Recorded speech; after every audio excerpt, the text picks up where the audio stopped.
नमस्कार दोस्तों, master education hub में आप लोगों का बहुत बहुत स्वागत है। ये कॉम्प्लेक्स नंबर का पार्ट 4 है जो हम क्वेश्चंस करा रहे हैं। आगे के क्वेश्चंस हम लेकर के चल रहे हैं। अभी टीजीटी एंड पीजीटी मैथमेटिक्स के क्वेश्चंस हैं और जैसा कि अभी तक हमने लगभग 20 क्वेश्चन इसमें किए हैं। कॉम्प्लेक्स नंबर में काफ़ी सारे क्वेश्चंस हैं और सभी जिस भी क्वेश्चन को देखते हैं लगता है बहुत इंपॉर्टेंट है। तो मेरी कोशिश ये रहेगी कि कोई भी क्वेश्चन छूटे ना, है ना। सारे क्वेश्चन जो हैं वो आपको डिटेल में कराए जाएं। ठीक, इस क्लास में भी हमने 10 क्वेश्चन लिए और 10 इम्पॉर्टेंट क्वेश्चन हैं और हो सकता है नेक्स्ट क्लास में कोशिश करेंगे ज़्यादा क्वेश्चन यानी कि 20 क्वेश्चंस की क्लास लेकर के चलें। फ़िलहाल जो है अभी हम 10 क्वेश्चन की क्लास ही लेकर के चल रहे हैं। ठीक, तो चलिए टाइम वेस्ट नहीं करेंगे और जल्दी से पहला क्वेश्चन ले लेते हैं। फर्स्ट क्वेश्चन आपका यहाँ पर है कि which one of the following is not correct, है ना। देखो कई बार क्वेश्चन में क्या होता है कि आप जब क्वेश्चन पढ़ते हैं तो फटाफट से ये नहीं वाला जो शब्द है इसको पढ़ना भूल जाते हैं, है ना। तो क्वेश्चंस में क्या है, आप इस चीज़ का ध्यान रखें कि ये ज़रूर ध्यान रखना कि नहीं पूछा है या हाँ पूछा है ना। तो अब यहाँ पर क्वेश्चन है कि कौन सा जो ऑप्शन है वो सही नहीं है। तो ये बेसिकली फॉर्मूले हैं, है ना। tan i theta is equal to होता है i tan हाइपरबोलिक थीटा और cos theta is equal to होता है cos hyperbolic theta. cot i theta is equal to होता है माइनस, है ना। यहाँ पर माइनस होना चाहिए था तब ये सही होता, है ना। और फोर्थ ऑप्शन है sine i theta is equal to i sine hyperbolic theta, ये भी सही है। तो ये चार ऑप्शन, ये जो तीन ऑप्शन है वो सही है। ये सी ऑप्शन जो है वो गलत है और ये गलत है, इसलिए इन्होंने हमसे पूछा नहीं, यानी कि हमारा सी ऑप्शन सही हो जाता है। पीजीटी 2016 में क्वेश्चन आया हुआ है। ठीक, चलिए फॉर्मूले मैं हर क्लास में ये कहता हूँ कि फॉर्मूले जितने ज़्यादा हो सके आप याद करो, डेली रिवीजन करो, पेपर बनाओ और उसको अपने जो भी जहाँ भी आप पढ़ते हो टेबल के ऊपर जहाँ पर भी उसको चिपका लो ताकि डेली आप ना चाहते हुए भी रिवीजन आपका हो जाए, है ना। तो उससे क्या होगा कि जब भी सामने कोई इस तरह की चीज़ आएगी जहाँ पर फॉर्मूला दिखेगा आपको तो बहुत जल्दी से आपको याद हो जाएगा और सॉल्यूशन भी जल्दी आ जाएगा। प्रॉब्लम यही होती है कि हम फॉर्मूले पर ध्यान नहीं देते, कॉन्सेप्ट पर ध्यान नहीं देते और क्वेश्चन करने बैठ जाते हैं, जिससे क्या होता है क्वेश्चन होता नहीं या फिर देर में होता है और हमारा जो मोटिवेशन है वो डीमोटिवेशन में बदल जाता है। तो ऐसा नहीं करना है ना। मैं हमेशा यही कहूँगा कि पहले देखो टाइम लगेगा, हो सकता है 1 घंटा लगे या फिर हो सकता है 10 दिन भी लग जाएं, लेकिन पहले फॉर्मूले, है ना। अगर एक साथ याद नहीं हो रहे तो पहले एक टॉपिक के फॉर्मूले, फिर दूसरे, फिर तीसरे, इस तरह से याद कर लो। अब देखो जैसे कि मैं अभी कॉम्प्लेक्स नंबर के क्वेश्चंस लेकर के चल रहा हूँ, तो आप पहले यही कर लो कि कॉम्प्लेक्स नंबर से रिलेटेड जितने भी फॉर्मूले हैं वो सभी आप याद कर लो। ठीक, चलो अब चलते हैं नेक्स्ट क्वेश्चन पे। नेक्स्ट क्वेश्चन हमारा है कि यदि sine x plus i y is equal to p plus i q हो तो पी और क्यू की वास्तविक संख्याएं हैं जैसे पी और क्यू, तो पी और क्यू का एक तरह से हमें वैल्यू ही इनको निकाल करके देनी है। फिर ये चाहे हमसे पी की पूछ ले चाहे क्यू की पूछ ले। ऑप्शंस में इसने क्यू दिया हुआ है ना, तो क्यू की इसने वैल्यू पूछी है हमसे। अच्छा, कुछ चीज़ें ऐसी हैं कि आप डायरेक्टली याद कर लोगे तो बहुत अच्छा रहेगा, है ना, क्योंकि कई चीज़ें बहुत बार बार रिपीट होती हैं। जैसे कि sign x plus i y का जो फॉर्मूला है, मतलब जो इसका एक्सपेंशन है एक तरह से, वो कई बार यूज़ होता है ना। तो आप इसको डायरेक्टली भी याद करके रख लोगे तो बहुत अच्छी बात है, क्योंकि कई बार आगे बड़ा क्वेश्चन आ जाता है और उसमें फिर आप पहले साइन का ही निकालोगे तो उसमें आपके टाइम जो है काफ़ी कंज्यूम हो जाएगा। इसमें सबसे अच्छी चीज़ यही है कि आप इस तरह की चीज़ें जो बार बार रिपीट हो रही हैं उनको याद रख लो, है ना। अब अगर मैं इसको सॉल्व कर देता हूँ तो जैसे कि यहाँ पर है, वैसे तो अगर मैं डायरेक्ट फॉर्मूला लिखता हूँ तो डायरेक्ट फॉर्मूला इसका हो जाएगा साइन एक्स और कॉस हाइपरबोलिक वाई, ठीक, प्लस आई आई कॉस एक्स और साइन हाइपरबोलिक वाई। ठीक, ये इसका जो हम एक्सपेंड करेंगे तो ये इसका सॉल्यूशन आएगा। इससे पहले केवल एक स्टेप और आता है कि यहाँ पर आ जाएगा कॉस आई वाई, है ना, तो कोस आई वाई को आप लिख सकते हो कॉस हाइपरबोलिक वाई, और यहाँ पर आएगा साइन आई वाई, उसको आप लिख सकते हो आई साइन हाइपरबोलिक वाई। तो आई हमने पहले ले लिया है और साइन हाइपरबोलिक वाई बाद में ले लिया है। तो इस तरह के जो रिज़ल्ट होते हैं वो आप याद रख सकते हो, तो आपको बहुत आसानी रहेगी। अब देखो सिंपल है, इसमें p इसका क्या हो गया, p यहाँ पर अगर हम देखें, अगर कंपेयर करेंगे p प्लस आई क्यू से, तो p इसका क्या हो गया, रियल पार्ट हो गया और q इसका इमेजिनरी पार्ट हो गया। तो ये वाला जो हिस्सा है वो आपका क्या हो जाएगा, p हो जाएगा, ये आपका क्या हो जाएगा p, और ये जो इसका है वो आपका इमेजिनरी पार्ट यानी कि q हो जाएगा। तो अब इसने अगर q पूछा है हमसे, तो q क्या है, कोस एक्स और साइन हाइपरबोलिक वाई। तो कोस एक्स और साइन हाइपरबोलिक वाई कहाँ पर आ रहा है, आपका डी ऑप्शन में आ रहा है, यानी कि आपका q का is equal to cos x sine hyperbolic y, यानी कि डी ऑप्शन सही हो जाता है। पीजीटी 2009 में ये क्वेश्चन आया हुआ है, ठीक है ना। तो सिंपल एक अगर आपने रिजल्ट याद रखा हुआ है तो विद इन सेकेंड, समझाने में टाइम लगता है ना थोड़ा सा, लेकिन अगर आपको खुद से करना हो तो मुश्किल से 2 सेकंड का आंसर है। आप जब इसको याद कर लेंगे तो मुँह ज़बानी भी आप इसको एज इट इज़ उठा के दे देंगे। ठीक, चलिए अब चलते हैं नेक्स्ट क्वेश्चन पे। तो नेक्स्ट क्वेश्चन आपका है, इन्होंने कहा है sine square x plus i y is equal to a plus i b है, तो ए की वैल्यू बतानी है आपको, ए का मान बताना है ना।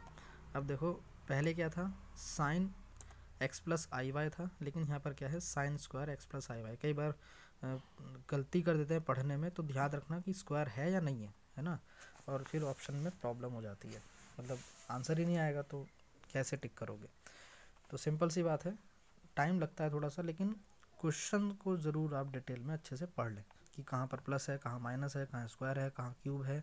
कई बार ज़्यादा गलती हमारी इसी में हो जाती है, हम देखते हैं क्वेश्चन, हमें लगता है हाँ बस हो गया और फटाफट आ जाता है आंसर, लेकिन ऐसा है नहीं।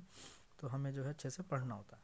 अच्छा, अब देखो हमारे पास एक फॉर्मूला होता है, हमारे पास फॉर्मूला क्या होता है हमारे पास, अब इस चीज़ को भी आप डायरेक्टली याद कर लोगे तो कोई दिक्कत नहीं, लेकिन मैं सॉल्व करके आपको यहाँ पर दिखा देता हूँ। अब देखो यहाँ पर होता है cos 2 theta is equal to होता है 1 माइनस 2 साइन स्क्वायर थीटा। ठीक, ये फॉर्मूला होता है, सिंपल फॉर्मूला है, हमने जब भी ट्रिग्नोमेट्री पढ़ी होगी तो ये फॉर्मूला ज़रूर हमारे सामने आया होगा। अब यहाँ से आपको क्या करना है, साइन स्क्वायर थीटा की वैल्यू निकालनी है। तो साइन स्क्वायर थीटा की जो वैल्यू हो जाएगी आपकी, साइन स्क्वायर थीटा की वैल्यू आपकी क्या हो जाएगी, 1/2 in the bracket 1 minus cos, इसको थोड़ा सा सही कर देते हैं, कॉस 2 थीटा। ठीक, ये आपका साइन स्क्वायर की वैल्यू निकल करके आपके पास आ जाएगी। अब आपको यही याद रख लेना है बस, है ना, इसको आप याद कर लो, इसको डायरेक्ट भी लिख सकते हो, जब आप याद कर लोगे तो डायरेक्ट लिख लो। अब यहाँ पर क्या हो जाएगा, थीटा की जगह क्या है, एक्स प्लस आई वाई है। तो अगर मैं साइन यहाँ पर लिख देते हैं, चलो x sine square x plus i y, x plus i y, अगर इस फॉर्म में इसको खोलते हैं तो हमें क्या मिलेगा, 1/2 in the bracket 1 minus cos 2 cos 2 x plus i y, ये आपको मिलेगा। ठीक है, अब आपको क्या करना है, cos 2 x plus i y का फॉर्मूला खोल लेना है, यानी कि यहाँ पर इस तरह से ये है, अगर मैं 2 को अंदर पहुँचा दूँ तो ये बन जाएगा 2x प्लस 2 आई वाई, यानी कि i2y, और यहाँ पर फॉर्मूला बन जाएगा कोस a प्लस बी का। और कोस a प्लस बी का जो फॉर्मूला होता है वो क्या होता है, उसको भी हम खोल लेते हैं, है ना। अब वैसे इतना भी डायरेक्ट मत करना कि प्रॉब्लम हो जाए, क्योंकि कई बार प्लस माइनस के साइन छूट जाते हैं तो दिक्कत ज़्यादा हो जाती है ना। तो यहाँ पर हो जाएगा cos 2x और cos, अब देखो ये बनेगा cos 2iy, है ना। तो cos 2iy क्या हो जाएगा, cos हाइपरबोलिक, या इसको लिख सकते हैं cos हाइपरबोलिक 2y।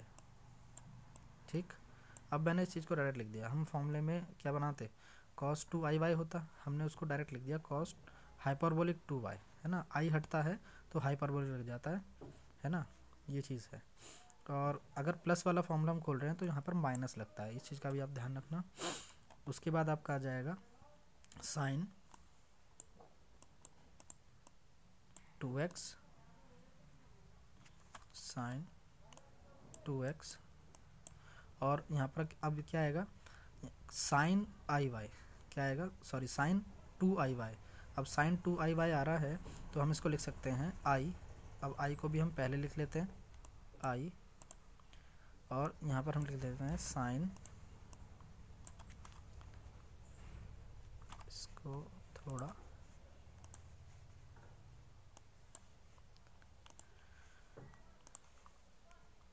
साइन, ये कसम खा ली है इसने कि सही लिखना ही नहीं है, चलो खैर कोई बात नहीं, साइन हाइपरबोलिक 2y आएगा। ठीक, और ये ब्रैकेट हम बड़ा वाला बंद कर देते हैं।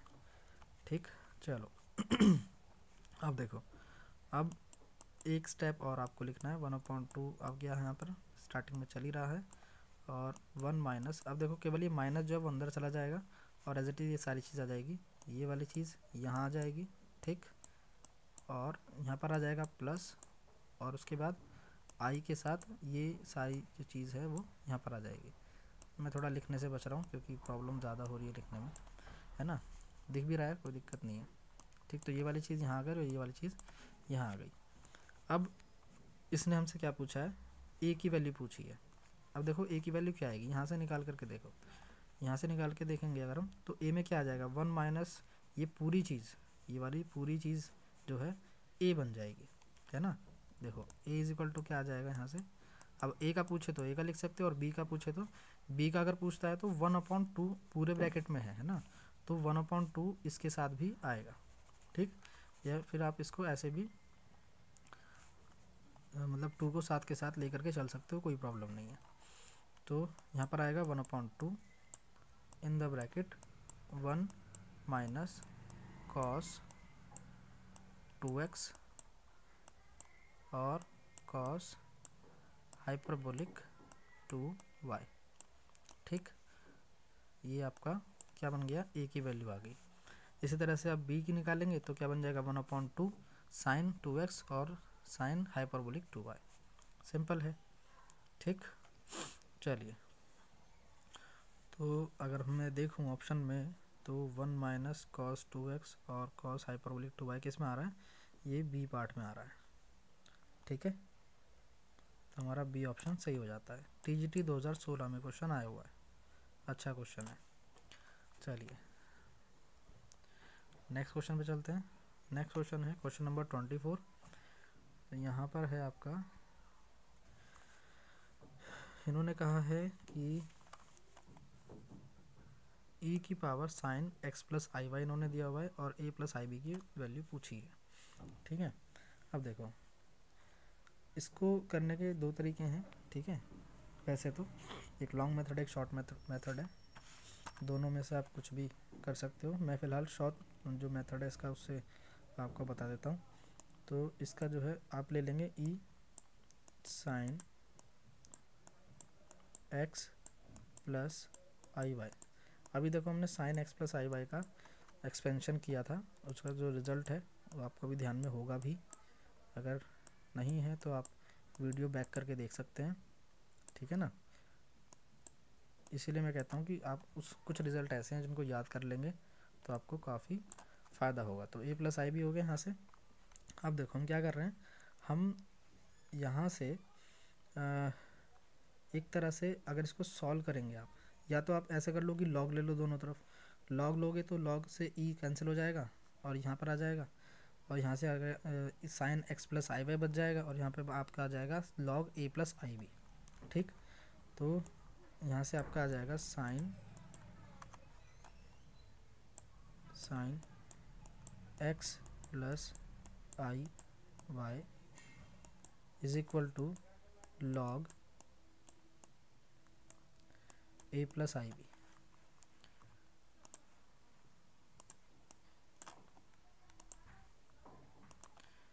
ए प्लस आई बी। ठीक, अब देखो इसको आप सॉल्व करो। जब इसको आप सॉल्व करोगे तो यहाँ से वही वैल्यू आपकी आती है कि क्या आती है, साइन एक्स और cos hyperbolic Y plus i cos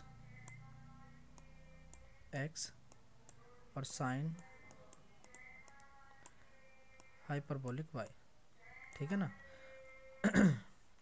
अब इज इक्वल टू देखो, अब अगर इस तरह से हो कि लॉग ए,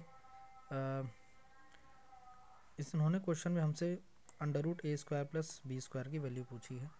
अब जैसे कि लॉग है ना, ये रिजल्ट फॉर्मूला होता है इसका, आप उसको भी याद देख सकते हो। फॉर्मूला होता है log under root a square plus b square.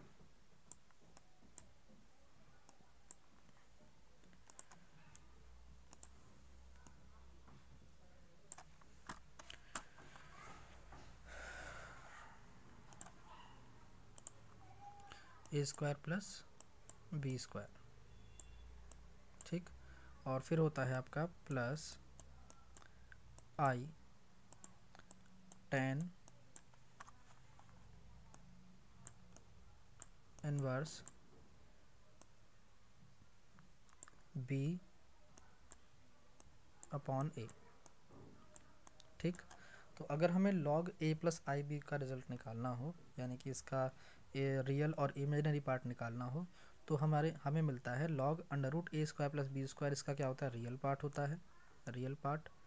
और जो आई टेन इनवर्स बी अपॉन ए एक रिजल्ट आता है, तो इसमें अगर हम इमेजिनरी पार्ट देखें तो इतना ten inverse b upon a क्या होता है, इसका इमेजिनरी पार्ट होता है। ठीक, अब इसको आप आर आई से रिप्रेजेंट कर सकते हो। आर ई यानी कि आपका हो गया रियल पार्ट और आर ई हो गया आपका इमेजिनरी पार्ट। अब देखो यहाँ पर हमसे क्या पूछा है इसने, log a square plus b square की वैल्यू पूछी है, यानी कि sorry under root a square plus b square की वैल्यू पूछी है। तो अगर हम कंपेयर करें तो यहाँ से sine x plus cos hyperbolic sine x plus hyperbolic y is equal to क्या हो जाएगा, log under root a square plus b square. ठीक, यहाँ से क्या हो जाएगा, लॉग अंडर रूट, इसको आप ऐसे लिख लो, a square plus b square is equal to क्या हो जाएगा, साइन एक्स और कॉस हाइपरबोलिक वाई। ठीक है, अब देखो अगर आप यहाँ से लॉग को हटाते हो, ठीक, तो क्या हो जाएगा, अंडर रूट, ये लॉग की प्रॉपर्टी होती है, a square plus b square is equal to ये हो जाएगा ई की पावर साइन एक्स और cos sine x cos hyperbolic y. ठीक है ना। अब देखो कैसे होता है, रिजल्ट इसका इस तरह से है। अगर मान लो आपके पास हो लॉग ई की पावर ए और इज इक्वल टू में है आपका बी, क्या है, बी है, तो यहाँ से आपका हो जाता है कि a is equal to e to the power b. अब आप इसको है ना, a is equal to e to the power b. अगर log e on the base e a is equal to b है, तो हम इसको लिख सकते हैं a is equal to e to the power b, ठीक। और ये रिवर्सेबल है, इससे आप ये बना सकते हो और इससे आप ये बना सकते हो, दोनों चीज़ें हैं।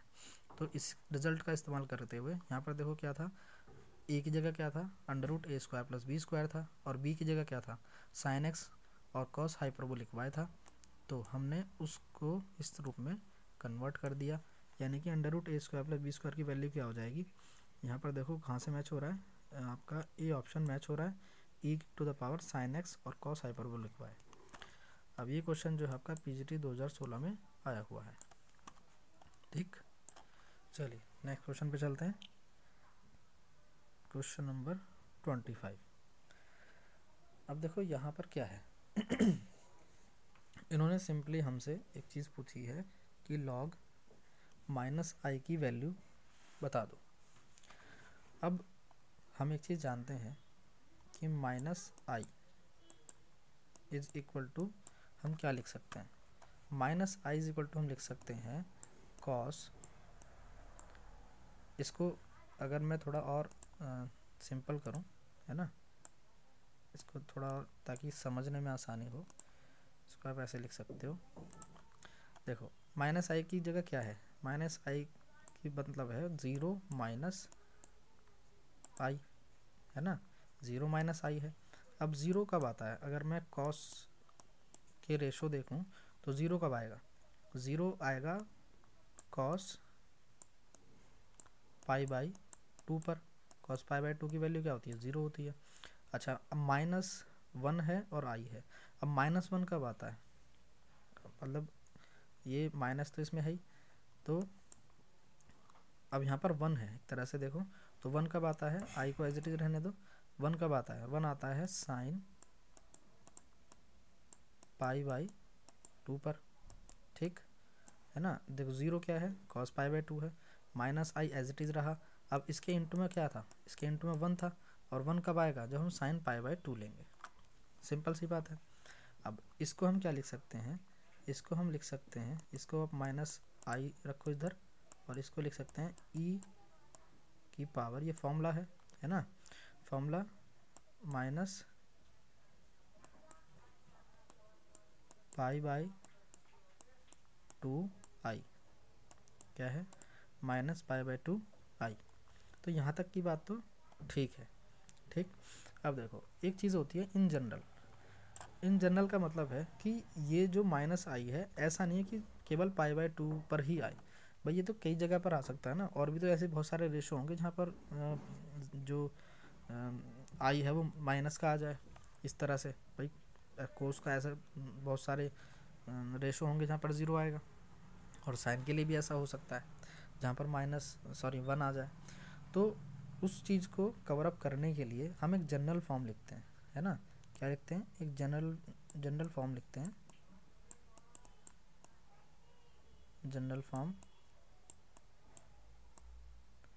क्या है कि minus i is equal to e की पावर, हम एक इसमें जोड़ देते हैं 2n पाई, क्या जोड़ देते हैं 2n पाई, है ना, और माइनस पाई बाई 2 पहले से ही था, माइनस पाई बाई 2 पहले से ही था, और आई को हमने बाहर ले लिया, ठीक। यानी कि इस माइनस पाई बाई 2 की जगह हमने क्या लिख लिया, 2n pi minus pi by 2। क्यों, ये कवर करने के लिए कि भाई 0 और 1 जो है वो और भी कई सारे रेशो पर आ सकते हैं, ठीक। अब देखो इसमें माइनस आई रहा इधर, और इसको जब आप सॉल्व करेंगे तो क्या हो जाएगा, इसके नीचे आप 1 मान लो, जब 1 मानोगे तो इसका एलसीएम हो जाएगा 2, और यहाँ पर आ जाएगा 4n, यानी कि 4n पाई और माइनस पाई,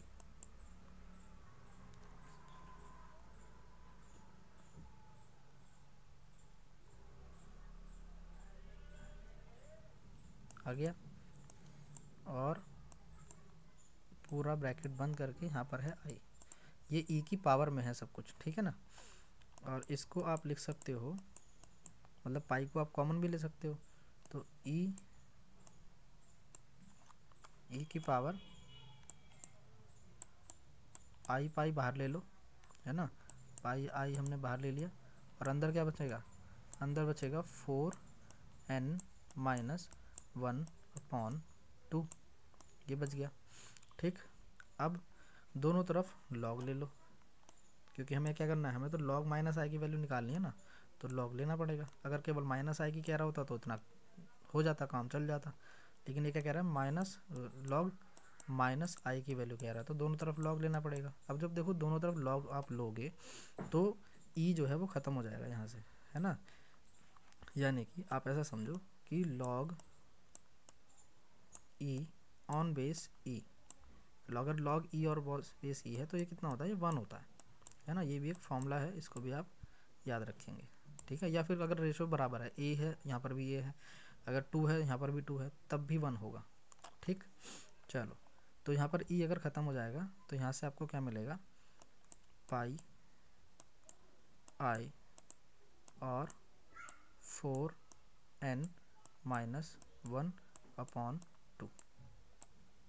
आगे बात समझ में, तो ये है आपका क्या, लॉग माइनस आई का सॉल्यूशन। तो ये कहाँ पर आ रहा है आपका, ये बन रहा है आपका बी में, तो बी पार्ट आपका सही हो जाता है, पीजीटी 2009 में क्वेश्चन आया हुआ है। ठीक, चलो चलते हैं नेक्स्ट क्वेश्चन पे।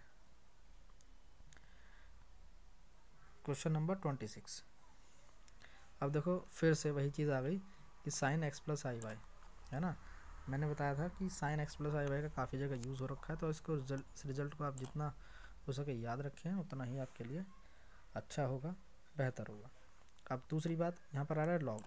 अब देखो log x plus i y का भी हमने फॉर्मूला खोला था, है ना, ये यहाँ पर। ठीक, क्या था, log a plus i b अगर होता है तो ये हो जाता है log under root a square plus b square plus i tan inverse b upon a, है ना, और इसी का इस्तेमाल हम उसमें करेंगे। देखो कैसे, आप इसको लिख लो, लॉग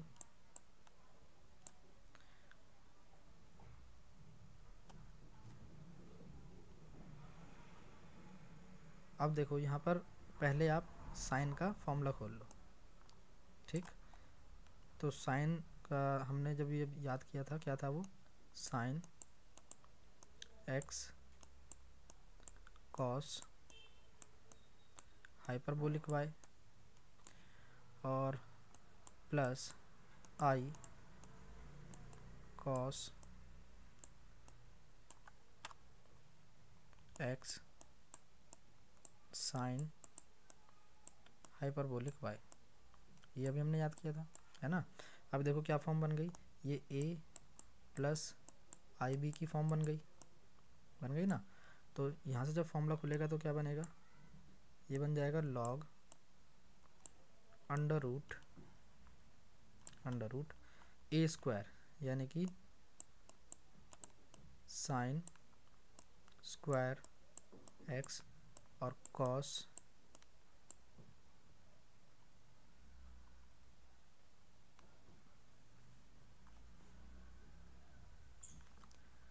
हाइपरबोलिक स्क्वायर वाई। ठीक, और प्लस कॉस स्क्वायर एक्स और साइन हाइपरबोलिक स्क्वायर वाई। ठीक, और साथ में क्या था, आई टेन इनवर्स क्या था, बी अपॉन ए। अब देखो बी क्या है, बी है आपका cos x sine hyperbolic y, b क्या है, cos x sine hyperbolic y, और अपॉन ए क्या है, sine x cos hyperbolic y, sine x cos hyperbolic y. ठीक, अब देखो यहाँ पर ये क्या कह रहा है, अधिकल्पित भाग मतलब इमेजिनरी पार्ट। तो इमेजिनरी पार्ट क्या हो जाएगा, यहाँ से अगर हम देखें तो टेन इनवर्स, भाई इसका इमेजिनरी पार्ट क्या होगा, यही तो होगा, तो केवल हमें यही वाली चीज़ सॉल्व करनी है। तो ये हो जाएगा आपका tan इनवर्स। अब देखो cos x ऊपर है और sin x नीचे, तो ये बन जाएगा कितना,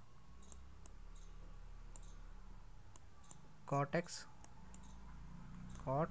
x ब्रैकेट लगा लो आप इस तरह से, यहाँ पर भी आप चाहो तो ब्रैकेट लगा लो, ठीक है ना। और साइन हाइपरबोलिक y और कॉस हाइपरबोलिक y क्या बन जाएगा, tan हाइपरबोलिक y बन गया। और यही हमसे पूछा था इसने, तो कौन सा आंसर हमारा सही होता है, cot x tan hyperbolic y, यानी कि ऑप्शन सी जो है हमारा वो सही हो जाता है। क्वेश्चन जो है TGT 2013 में आया हुआ है। क्वेश्चन समझ में आ गया ना आपको।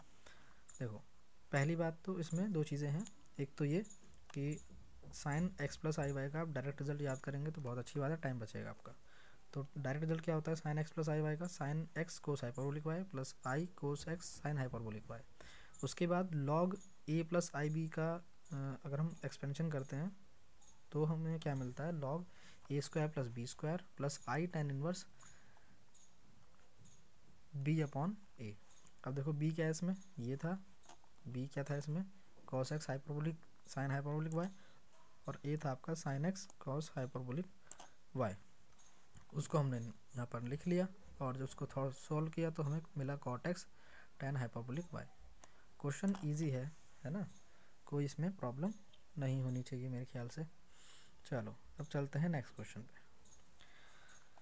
Question number 27।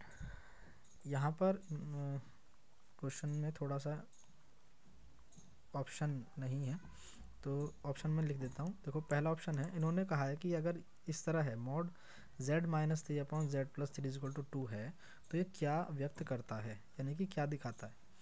तो ये पूछ रहा है कि हाइपरबोला दिखाता है, पैराबोला दिखाता है, सर्कल दिखाता है या एलिप्स एक दीर्घवृत्त दिखाता है ना। तो अब हम क्या कर सकते हैं, देखो हम इसको लिख सकते हैं z minus 3 is equal to 2 into z plus 3 लिख सकते हैं इसको। अब देखो आप इसको मोड निकालो, है ना। अब मोड कैसे निकालोगे, पहले z की वैल्यू निकालो, x प्लस आई वाई क्या होती है, z की वैल्यू होती है, एक जनरल वैल्यू होती है। अगर इन्होंने कुछ और वैल्यू दे रखी है तो बात अलग है, लेकिन अगर वैल्यू कोई नहीं दी है तो हम हमेशा z की वैल्यू क्या लेंगे, x प्लस आई वाई लेंगे। अब देखो ये 2 है, ये 2 है, अब यहाँ पर है z प्लस 3, तो यहाँ पर भी क्या हो जाएगा x प्लस आई वाई और प्लस 3, ठीक। अब देखो मोड क्या होता है, मोड होता है इसमें कि जो आई से अलग जो पद हैं, आई से अलग क्या है, x माइनस 3 है, ठीक है ना। इसको मैं ऐसे लिख देता हूँ, और अंडर रूट के अंदर, किसके अंदर, अंडर रूट के अंदर। तो आई के अलग क्या है, x माइनस 3 है, तो x माइनस 3 का होल स्क्वायर और प्लस y का स्क्वायर, है ना। और इज इक्वल टू यहाँ पर हो जाएगा 2 under root 2 under root x plus 3 का स्क्वायर और प्लस y स्क्वायर। ये हो गया आपका, है ना। मोड क्या होता है, x प्लस आई वाई का अगर मोड निकालेंगे तो क्या आएगा, under root x square plus y square. इसी तरह से अगर किसी भी समी संख्या का यानी कॉम्प्लेक्स नंबर का ये मोड निकलवा रहा है तो जो रियल पार्ट है उसका स्क्वायर प्लस इमेजिनरी पार्ट उसका स्क्वायर, अब जो होंगे वो सब हम एक साथ ले लेंगे। चलिए अब इसको आप थोड़ा सॉल्व करेंगे तो देखो दोनों तरफ से आपका ये स्क्वायर करेंगे तो मोड हट, ये सॉरी अंडर रूट हट जाएगा इसका। अंडर रूट हटने के बाद यहाँ से आपका जो ये है क्या मिलेगा आपको, स्क्वायर करेंगे तभी तो रूट हटेगा, तो यहाँ से आपको मिलेगा। अब इसको खोल लो आप, है ना, मान लो कि रूट हट गया और हम इसको खोल लेते हैं, क्या बन जाएगा, एक्स स्क्वायर प्लस 3 का स्क्वायर क्या बनेगा 9 और माइनस 2 इंटू 3 इंटू एक्स यानी कि 6x और प्लस में आपका क्या है वाई स्क्वायर। ठीक है, अब देखो यहाँ पर हमने स्क्वायर किया होगा तो 2 का क्या हो जाएगा 4 हो जाएगा। ठीक है ना, इसका भी तो स्क्वायर होगा जब दोनों तरफ का कर रहे हैं तो अब उसके बाद इन द ब्रैकेट x प्लस 3 का होल स्क्वायर क्या बन जाएगा एक्स स्क्वायर प्लस 9 और यहाँ पर क्या आ जाएगा माइनस की जगह प्लस 6x। ठीक, और प्लस का वाई स्क्वायर है प्लस वाई स्क्वायर है। ठीक, अब देखो इसको आप सॉल्व कर सकते हो, कुछ नहीं करना, बस यहाँ पे अंदर 4 की मल्टीप्लाई कर देंगे और सॉल्यूशन करेंगे। ये सिंपल सॉल्यूशन है, ये आप पहले से करते आ रहे हो तो बहुत अच्छे से आप इसको कर पाओगे। जब इसको सॉल्व करोगे तो आपको मिलेगा क्या x square plus y square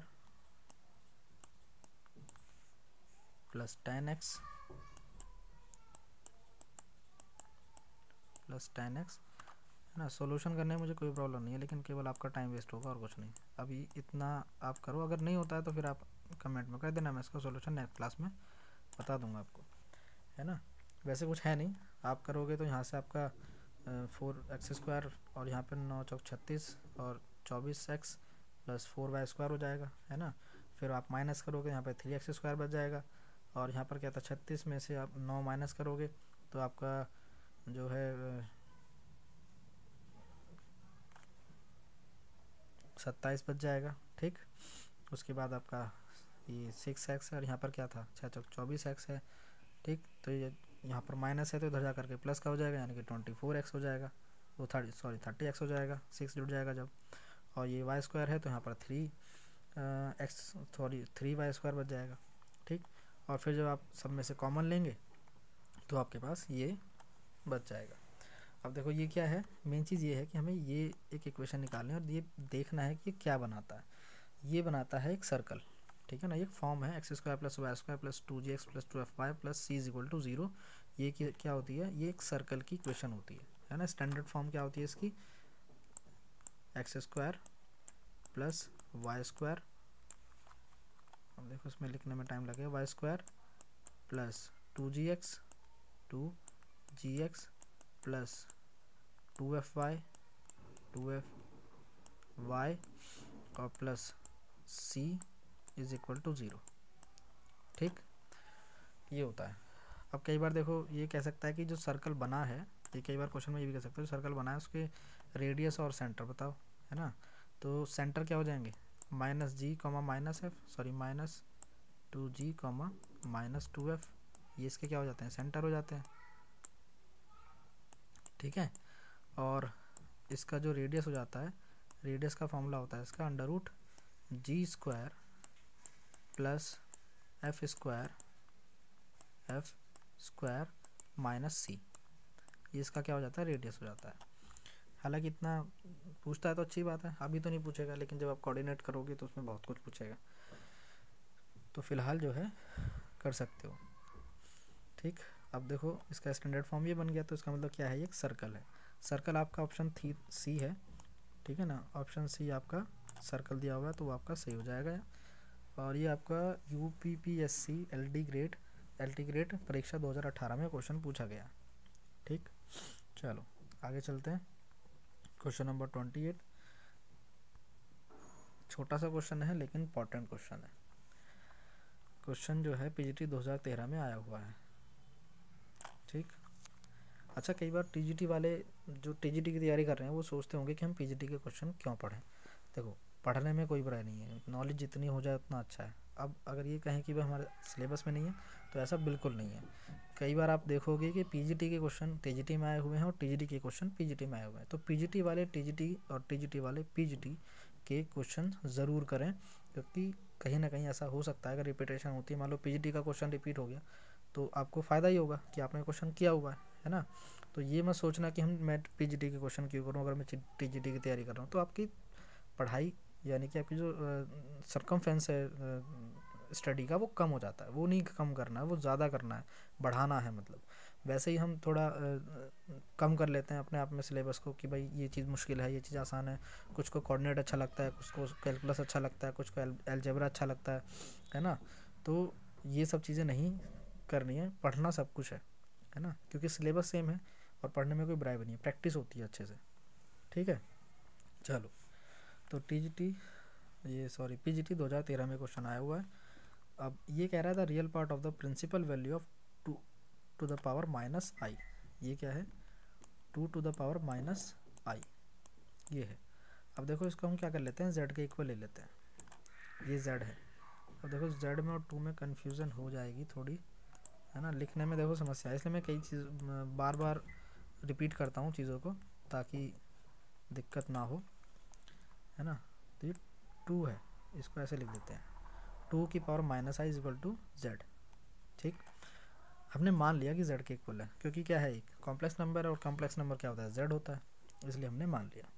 चलो खैर, अब यहाँ से हम क्या कर सकते हैं, यहाँ से हम दोनों तरफ क्या लेंगे, लॉग ले लेंगे। अब इसको सीधा करके अगर आप लिखो तो log z is equal to आपका आ जाएगा माइनस आई, है ना। ये लॉग की प्रॉपर्टी होती है कि जो पावर में होता है वो पहले आ जाता है, तो माइनस आई हमने पहले ले लिया और उसके बाद लॉग, स्टेप बचाने की कोशिश कर रहे हैं, बाकी और कुछ नहीं। अब अगर इस तरह से आप स्टेप बचा लेते हो तो आपके खुद के क्वेश्चन जो करोगे उसमें टाइम बचेगा। जैसे मैं पहले लास्ट क्लास में बताया था और मैं दोबारा बता देता हूँ, 48 सेकंड का टाइम होता है क्वेश्चन करने के लिए। टीजीटी पीजीटी के जो एग्ज़ाम होते हैं 48 सेकंड, जिसमें कि कुछ टाइम और अगर कम कर दें, जो हमारा डिटेल वहाँ पे फिल होती है, सिग्नेचर वगैरह होते हैं, तो 40 सेकंड का टाइम मिलता है ना। तो जितना ज़्यादा टाइम आप बचा सकते हैं उतना बचाएं, ठीक। और वो होगा केवल प्रैक्टिस से, जितनी ज़्यादा प्रैक्टिस करोगे उतना अच्छा है। चलो खैर, अब देखो यहाँ से क्या हो जाता है, अगर मैं यहाँ से z को अकेला करूँ, z को सेपरेट करूँ, तो हमें मिलेगा e की पावर माइनस आई लॉग 2। अब देखो ये हुआ क्या, ये है कि एक प्रॉपर्टी होती है, अगर मान लो यहाँ पर हो log on the base e और यहाँ पर है a, ठीक, क्या है a is equal to b। अभी मैंने लास्ट क्लास में भी बताया, लास्ट क्वेश्चन जो हम कर रहे थे उसमें बताया था मैंने। तो यहाँ हो जाता है कि a की वैल्यू क्या हो जाएगी, a इज इक्वल टू हो जाएगा e to the power b, है ना। तो ये तो हमने किया है कि बेस हमेशा e होता है, अगर हम लॉग ले रहे हैं तो उसका बेस हमेशा क्या रखेंगे, e रखेंगे। कई जगह पर ऐसा होता है कि हम लॉग का बेस चेंज कर देंगे अकॉर्डिंग टू द क्वेश्चन, जैसा क्वेश्चन होगा वैसे, लेकिन फिलहाल हम log on the base e ही लेंगे। अब देखो e ले रहे हैं तो यहाँ से क्या हुआ कि जैसे यहाँ पर e इधर जा कर के b की मतलब b जो है e की पावर बन गया और a यहाँ पर सेपरेट हो गया। इसी तरह से हमने जब z को सेपरेट किया तो ये जितना भी था यहाँ पर वो सब कहाँ चला गया, e की पावर में चला गया, ठीक। चलो, अब देखो हमारे पास एक फॉर्मूला क्या होता है, हमारे पास फॉर्मूला ये होता है कि यहाँ पर लिख देता हूँ मैं, e की पावर आई थीटा अगर हो, है ना, ये फॉर्मूला भी कई जगह हमने यूज़ किया है, तो ये हो जाता है cos theta plus i sine theta. क्या हो जाता है, ये आई साइन थीटा हो जाता है। अब अगर यहाँ पर माइनस आई हो तो ये यहाँ पर माइनस का हो जाता है ना। अगर माइनस हो तो माइनस का हो जाएगा, प्लस है तो प्लस का रहेगा। अब देखो यहाँ पर क्या है, ये माइनस का है, तो इसलिए हम जब अब लेंगे फॉर्मूला तो किसका लेंगे, माइनस वाला लेंगे। तो यहाँ पर हो जाएगा कॉस, अब थीटा की जगह क्या है, लॉग 2 है, क्या है, लॉग 2 है, ठीक है। थीटा की जगह क्या है, लॉग 2 है। अब ये माइनस वाला फॉर्मूला है तो हमने माइनस ले लिया, फिर आपका आ गया आई, उसके बाद आ गया आपका साइन, ठीक है, और उसके बाद आपका आ गया अगेन लॉग 2 आ गया, ठीक। पता चल गया हमने माइनस साइन क्यों लिया, माइनस इसलिए लिया है क्योंकि फॉर्मूला जो होता है प्लस आई अगर है तो आई आएगा और माइनस है तो माइनस वाला फॉर्मूला आएगा, ठीक है। अब देखो क्या पूछ रहा है, रियल पार्ट पूछ रहा है, तो रियल पार्ट क्या है, कॉस लॉग 2 है, तो हमारा सी ऑप्शन सही हो जाता है। क्या हो जाता है, सी ऑप्शन सही हो जाता है, ठीक। चलिए अब चलते हैं नेक्स्ट क्वेश्चन पे, क्वेश्चन नंबर 29। बहुत आसान क्वेश्चन है, बहुत ही इजी क्वेश्चन है। देखो इसको आप अगर प्रैक्टिस है तो मुँह ज़बानी कर दोगे, अगर आपकी प्रैक्टिस है तो उसको मुँह ज़बानी कर दोगे, लेकिन मेरी जिम्मेदारी है कि मैं आपको डिटेल में बताऊं, ठीक है ना। तो अगर देखो इसको, हमें द्रव्य रूप बनाने के लिए दो चीज़ों की ज़रूरत होती है। दो चीज़ों की ज़रूरत क्या होती है? आर और थीटा। अगर आर और थीटा हमारे पास हैं तो हम सिंपली उसको r in the bracket cos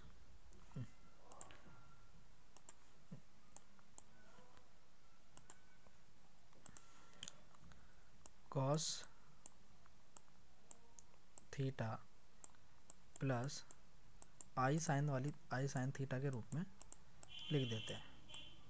ये क्या है? इसका मानक रूप है, स्टैंडर्ड फॉर्म है, कुछ भी आप कह सकते हो, कोई दिक्कत नहीं है। तो हमें बेसिकली चाहिए क्या? एक तो हमें आर चाहिए और एक थीटा चाहिए।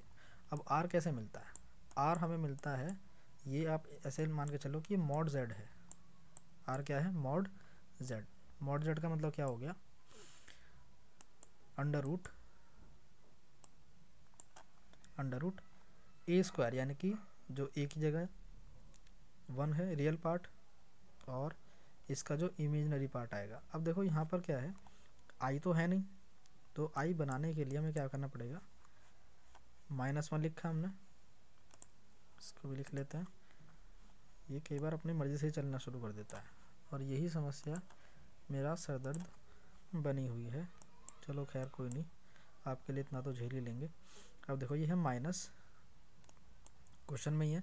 अब हम जानते हैं ये जो -√3 है इसको हम लिख सकते हैं -1 इंटू 3 लिख सकते हैं रूट के अंदर, है ना। इसको लिख लेते हैं चलो कि -1 अलग लिख लिया मैंने और 3 जो है वो अलग लिख लिया। अब ये -1 जो है इसको बाहर अगर लाएंगे तो आई नहीं बन जाएगा, तो यानी कि क्या बन जाएगा? ये बन जाएगा -1 माइनस आई √3। ठीक, ये चीज़ हालांकि बताने वाले हैं नहीं, लेकिन क्योंकि पहली बार आई है तो मैं बता रहा हूँ। आगे अगर ऐसा कुछ आता है तो मैं उसको डायरेक्ट लिखूँगा, ठीक है ना। चलो खैर, तो जो आर हमारा होता है वो क्या होता है? दोनों का स्क्वायर होता है ना। किसका? रियल पार्ट का और इमेजिनरी पार्ट का। अब रियल पार्ट क्या है? 1 है, सॉरी -1 है, तो -1 का स्क्वायर क्या हो जाएगा? 1 हो जाएगा। इमेजिनरी पार्ट क्या है? √3 है ना। -√3 ले लो चाहे √3 ले लो, एक ही बात है, क्योंकि वो तब भी प्लस का ही हो जाना है। और √3 का स्क्वायर करोगे तो 3 हो जाएगा। क्या हो जाएगा? 3 हो जाएगा। इसका मतलब 3 + 1 क्या हो जाएगा? 4, और 4 का रूट क्या होता है? 2 होता है। तो आर की वैल्यू हमारी क्या आ गई?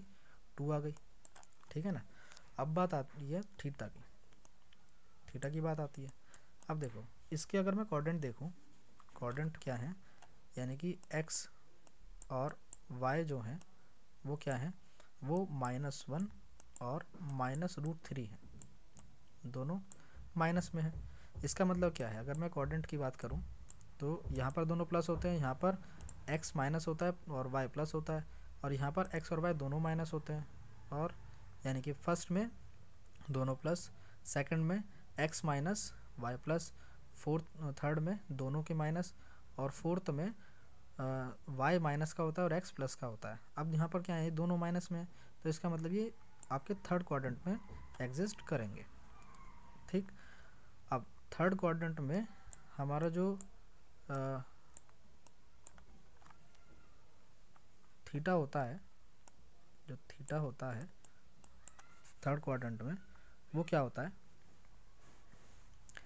वो आपका एक तो माइनस का होगा, पहली बात, क्योंकि दोनों माइनस के हैं, है ना। क्या होगा? -पाई + अल्फ़ा। अब ये अल्फ़ा क्या है? अल्फ़ा आपका जो ये tan थीटा हम निकालते हैं, tan थीटा कैसे निकलता है? माइनस, अब यहाँ पर क्या है? b है, तो b की जगह क्या है? -3 है, या फिर y/x मान लो, तो y क्या है? -√3 है, तो -√3 आ गया यहाँ पर, और अपॉन में -1। अब ये मोड में होता है ना। मोड का मतलब क्या है? ये पॉजिटिव ही लोगे आप, इसको नेगेटिव नहीं ले सकते। तो अगर यहाँ पर देखें तो थीटा की वैल्यू क्या आ जाएगी? थीटा की वैल्यू यहाँ से आ गई π/4। क्या आ गई आपकी? सॉरी π/4 नहीं, π/3। क्योंकि यहाँ बनेगा थीटा की वैल्यू बनेगी 60, ठीक, क्योंकि माइनस से माइनस कैंसिल हो जाएगा, अब मोड है तो अपने आप हो ही जाएगा। अब tan theta is equal to क्या आ गया, √3 आ गया, और √3 जो होता है वो π/3 होता है ना। इसको थोड़ा और क्लियर लिख देता हूँ मैं ताकि दिखने में आसानी रहे। क्या होता है π/3, ठीक। अब π/3 आ गया, π/3 जो है ये अल्फ़ा है, क्या है ये अल्फ़ा, यानी कि आप इसको भी यहाँ से क्या कर सकते हो, अल्फ़ा लिख सकते हो, थीटा की जगह क्या लिख सकते हो, अल्फ़ा लिख सकते हो, ठीक है ना। हम यानी कि हमेशा जो है वो tan अल्फ़ा निकालते हैं। अभी क्वेश्चन इन्होंने इस तरह से मतलब थ्योरी ऐसे बनी आ रही है, लेकिन थीटा की जो वैल्यू होती है वो अकॉर्डिंग टू द कोऑर्डिनेट होती है जो हम यहाँ से निकालते हैं। थीटा की वैल्यू तो यहाँ पर एग्जिस्ट करती है बाद में, लेकिन हम जब यहाँ निकाल रहे हैं तो हम वहाँ पर हम निकालते हैं tan अल्फ़ा, यानी कि अल्फ़ा की वैल्यू निकालते हैं, और फिर हम यहाँ पर तय करते हैं कि जो थीटा आएगा वो -π+α आएगा, या फिर theta is equal to alpha आएगा, या फिर क्या आएगा, है ना। तो यहाँ पर क्या है, जो थर्ड क्वाड्रेंट होता है उसमें थीटा इज इक्वल टू होता है -π+α। क्या होता है -π+α। तो यहाँ से क्या हो जाएगा -π और प्लस π/3, क्या हो जाएगा π/3 हो जाएगा। तो यहाँ से आपका आ जाएगा -2π/3। तो यहाँ से थीटा की जो वैल्यू आई वो क्या आती है -2π/3। अब मैं ये उम्मीद करता हूँ कि आपको ये बात समझ में आ गई होगी कि हमने -2π/3 क्यों लिया, है ना। कई बार बच्चे गलती करते हैं कि यहाँ से ये निकाला π/3 रखा और बस आपका आंसर आ गया। आपका आंसर क्या आएगा, ये वाला भी आप ऑप्शन लगा दिया और बाहर आके कर रहे हैं बल्ले बल्ले मेरा सही हो गया, लेकिन ऐसा नहीं है ना। गलती नहीं करनी है इस तरह की, मजाक नहीं है ये चीज़ें। इसको जितना डिटेल में समझोगे उतना अच्छा है, ठीक। तो हमारा क्या आ रहा है -2π/3। अब देखो यहाँ पर इसको रखो, आर की जगह क्या आ जाएगा, आर की जगह आपका आ गया 2, ठीक। अब cos थीटा की जगह क्या है -2π/3 है। अब cos -थीटा बराबर cos थीटा हो जाता है ना। ये फॉर्मूला आपको याद होगा। cos -थीटा क्या हो जाता है, cos थीटा हो जाता है, यानी कि 2 है तो हम उसको प्लस का 2π/3 लिख सकते हैं। और साइन -थीटा क्या होता है -sin थीटा, है ना। साइन -थीटा क्या होता है -sin थीटा, यानी कि इसमें माइनस पहले आ जाएगा और यहाँ पर साइन आ जाएगा और 2π/3। आगे बात समझ में। तो इस तरह से अगर हम देखें तो हमारा ऑप्शन ए जो है वो सही होगा, ठीक। अगर आपको ये थीटा की वैल्यू निकालने में प्रॉब्लम होती है तो आप कमेंट में मुझे लिख करके बताइएगा, मैं इसके ऊपर एक अलग से वीडियो बना दूंगा कि ये कैसे निकाला जाता है ना। जब तक आप बताओगे नहीं तब तक मैं भी मेहनत नहीं करूँगा, है ना। तो अगर ऐसी प्रॉब्लम होती है तो आप फिर मुझे बताइएगा। चलो अब चलते हैं, आपके आज के लास्ट क्वेश्चन है हमारा ये, और क्वेश्चन जो है वो TGT 2013 में आया हुआ है। बढ़िया क्वेश्चन है ये आपका आ गया TGT 2013 में। चलो ये हमसे पूछ रहा है कि हमें एक ट्रायंगल के पॉइंट दिए हुए हैं, है ना। एक ऐसे ये अपने आप ही ट्रायंगल बना रहा है, ये इसकी अपनी खुद की समस्या है। चलो खैर, तो एक ऐसे इन्होंने हमें ट्रायंगल दिया हुआ है, ठीक। अब इसने हमें 3 पॉइंट दिए हुए हैं, ठीक है ना। ये पॉइंट क्या है, ये पॉइंट है 3 + 4i, और बी पॉइंट आपका है, यहाँ से ले लो बी पॉइंट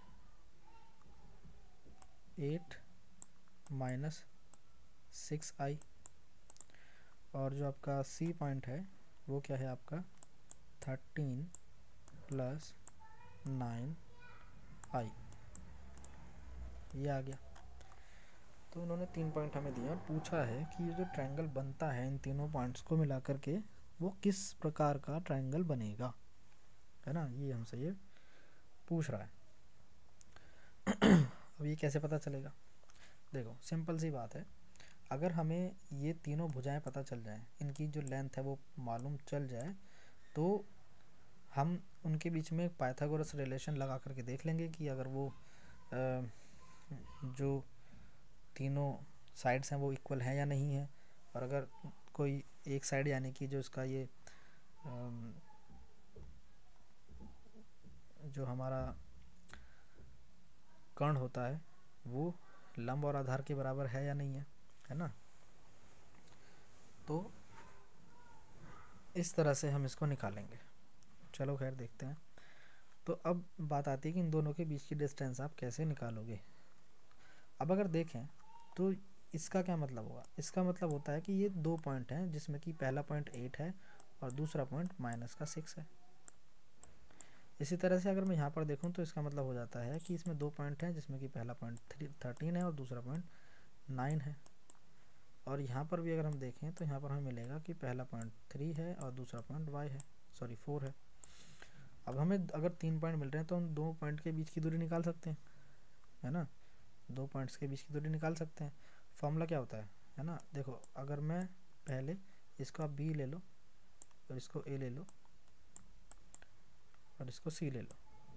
अब मैं निकालता हूँ ए बी, ठीक है ना। अब ए बी आप कैसे निकालोगे, इसको x1 इसको x2 और इसको y2 मानो, और यहाँ पर ये जो है इसको आप x1 और y1 मानो, ठीक है ना। अब देखो x1 y1 और x2 y2 हमने निकाल लिया। तो अब इनके बीच की डिस्टेंस आप कैसे निकालोगे। तो यहाँ से एक तरह से आप ये कर सकते हो, x2 माइनस x1 क्या हो जाएगा, x2 माइनस x1, ठीक, और इसका स्क्वायर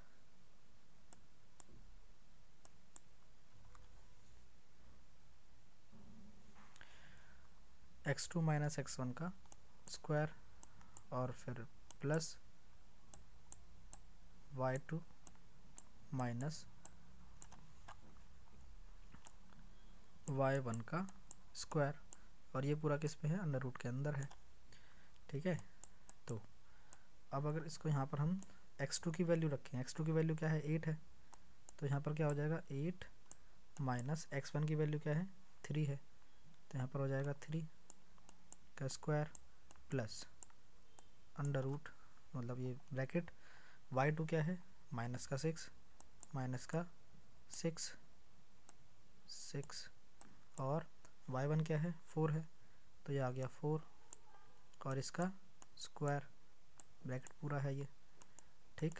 जो आप इसको सॉल्व करेंगे 8 माइनस 3 क्या हो गया 5, और ये क्या हो गया माइनस का 10 स्क्वायर करेंगे तो 100 हो जाएगा, और 5 का स्क्वायर करेंगे तो 25 हो जाएगा, तो आपका आ जाएगा अंडर रूट के अंदर 125, ठीक।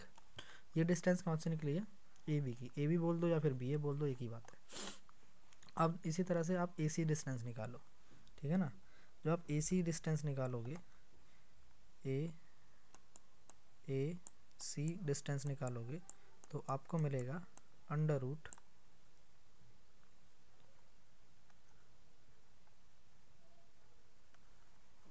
ए सी डिस्टेंस निकालोगे तो आपको मिलेगा अंडर रूट 125 अगेन।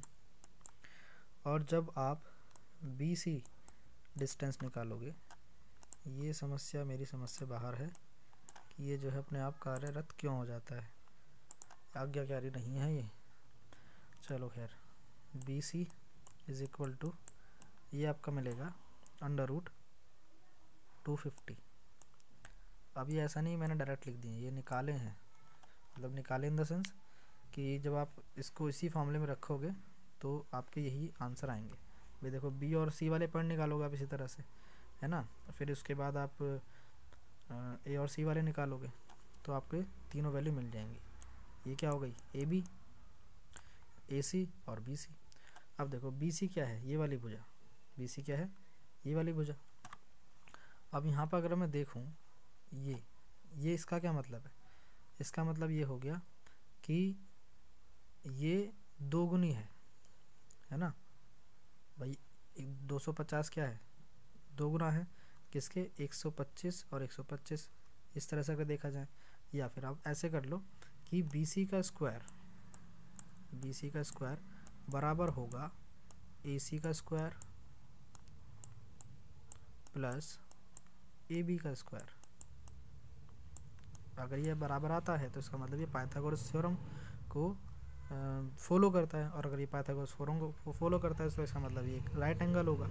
क्या होगा? एक राइट एंगल होगा, है ना। तो देख लो यहाँ पर क्या आ जाएगा, 250 आ जाएगा, 250 और इज इक्वल टू, जब इसका स्क्वायर करोगे तो 125, का करोगे 125 तो ये भी कितना आ जाएगा, 250 हो जाएगा।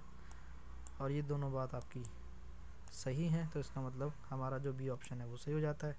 टीजीटी 2013 में क्वेश्चन आया हुआ है, ठीक है ना। तो यहाँ तक आपके क्वेश्चन हो जाते हैं। अगर किसी क्वेश्चन में कोई डाउट है, कोई प्रॉब्लम है, तो आप बता सकते हैं। जो भी दिक्कत, समस्या, परेशानी आपको होगी उसका जो है तुरंत आपका निदान किया जाएगा। कोई भी प्रॉब्लम आपकी छोड़ी नहीं जाएगी। और जैसे कि मैं पहले भी कहता आ रहा हूँ, लाइक शेयर कमेंट ज़रूर करें। प्रॉब्लम है तो भी, नहीं है तो अच्छी बात है, लाइक कर दें फिर, है ना। चलिए फिर मिलते हैं आपसे नेक्स्ट क्लास में। मैं कोशिश करूँगा कि नेक्स्ट क्लास में हम लगभग, जो टाइम लगता है समझाने में उसमें प्रॉब्लम होती है, इसलिए नहीं तो मैं क्वेश्चन ज़्यादा भी ले सकता हूँ। फिर भी कोशिश करेंगे कि क्वेश्चन ज़्यादा लें, मे बी 15 क्वेश्चन शायद हम ले करके चलेंगे, ठीक है। चलिए।